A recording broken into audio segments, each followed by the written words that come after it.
اس کا نوجوان بیٹا جان کنی کے عالم میں تھا، نزع کا ٹائم اس پہ طاری ہو رہا تھا، تو آپ نے اس کے سینے پہ ہاتھ پھیرا اور آپ نے اسے ارشاد فرمایا، نبوت کی نگاہ تھی نا، تو آپ نے فرمایا کہ بیٹے کلمہ پڑھ لو، پڑھو اشہدو ان لا الہ الا اللہ وحدہ لا شریک لہ واشہدو ان محمد عبدہ ورسولہ۔ فنظر الی ابی، اس نے اپنے بابا کی طرف دیکھا، وہ نبی پاک صلی اللہ علیہ وسلم کی اخلاق عالیہ سے اتنا موم ہو چکا تھا، اتنا متاثر ہو چکا تھا، فوراً کہتے ہیں اتی ابو القاسم صلی اللہ علیہ وسلم، جو ابو القاسم علیہ السلام فرما رہے ہیں، نبی پاک کنیت مبارکہ ہے، آپ مان لو بیٹے مان لو۔ اس نے فوراً کلمہ پڑھا، فوراً اس کی روح پرواز کر گئی، ادھر کلمہ پڑھا ادھر اس کی جان نکل گئی۔ نبی پاک صلی اللہ علیہ وسلم فرماتے الحمدللہ الذی انقذہ بی من النار، یا اللہ میں تیری حمد پڑھتا ہوں، میرے آنے کی برکت سے تو نے اس نوجوان کو جنتی بنا دیا، یہ سیدھے جنت کو چلا گیا۔ لیکن یہاں سے ہمیں کیا سبق ملا؟ اسوہ حسنہ یہ سمجھ آیا کہ اگر ہمارے معاشرے میں ہمارا کوئی پڑوسی غیر مسلم بھی ہے نا، مسلمان تو مسلمان، غیر مسلم کی بھی ہم نے اتنی مارداری کرنی پہلے انسانیت ہے سب سے پہلے، بطور انسان۔ یقیناً بڑی خوبصورت بات آپ نے ارشاد فرمائی کہ یقیناً بس بحیثیت انسان بنی آدم اس کا حق ہے ہم اس کا احترام کریں، اس کا احساس کریں، اس کے ساتھ ہمدردی کریں۔ بہت ضروری ہے ڈاکٹر صاحب، کیونکہ ماشاءاللہ آپ سیرت اسکالر ہیں، تو سیرت کے روشنی میں بتا دیں کہ نبی پاک صلی اللہ علیہ وآلہ وسلم کے دور میں جب کوئی بیمار ہوتا تھا تو نبی پاک کا رویہ کیا ہوتا تھا، اور پھر بطور سربراہ ریاست مدینہ انہوں نے کیا حقوق مقرر کیے تھے مریضوں کے؟ جس میں رب محمد کریم علیہ الصلوۃ والتسلیم، سب سے پہلے تو یادآوری کا شکریہ، اور یقیناً شاہ صاحب کی تائید میں یہ بات کہوں گا کہ آپ اور آپ کی پوری ٹیم مبارکباد کی مستحق ہے کہ آپ سیرت النبی صلی اللہ علیہ وسلم کے ذیل میں اور اس کی روشنی اور برکت کے ساتھ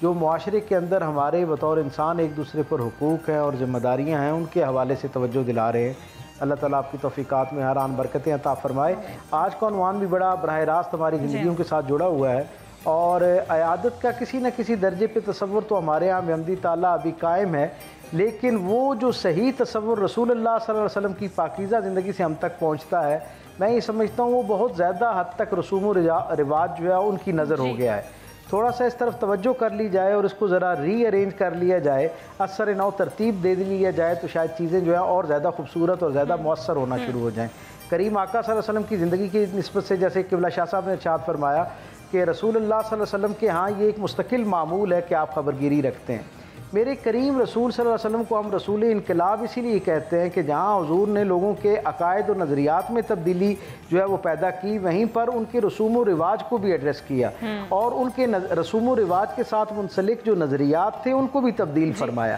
آپ تصور کریں عربوں کے معاشرے کا عالم یہ تھا کہ سرکار دو عالم صلی اللہ علیہ وسلم کے تشریف لانے سے پہلے وہ کسی مریض کو پتہ کیا سمجھتے تھے کہ یہ جو بیماری انسان کی زندگی میں آئی ہے یہ اس نے اپنے کسی معبود کو ناراض کر لیا ہے، اس ناراضگی کے سبب یہ بیماری کا شکار ہو گیا۔ سو وہ یہ سمجھتے تھے کہ اگر ایک خاص وقت تک کسی آدمی کی بیماری ختم نہیں ہوئی تو اس کا مطلب یہ ہے کہ وہ اپنے معبود کو، اپنے الہ کو ناراض کر بیٹھا ہے، اور اب عنقریب یہ زیادہ جو ہے وہ اس کی ناراضگی کا جو ہے نا شکار ہوگا، اور اس کے نتیجے میں اس کے ارد گرد والے لوگ بھی اس عذاب کا شکار نہ ہو جائیں جو اس پر آنے والا ہے۔ سو عربوں کے رواج یہ تھا کہ جب زیادہ لمبے ٹائم تک کوئی آدمی بیمار رہتا تو اسے اپنی بستیوں سے الگ کر دیا کرتے، اور دور جو ہے ویرانوں میں گویا ان کو چھوڑ آتے قسمہ پرسی کے ساتھ زندگی جو ہے نا اس کے باقی دن ایام جو ہے ان کو گزارنے کے لیے۔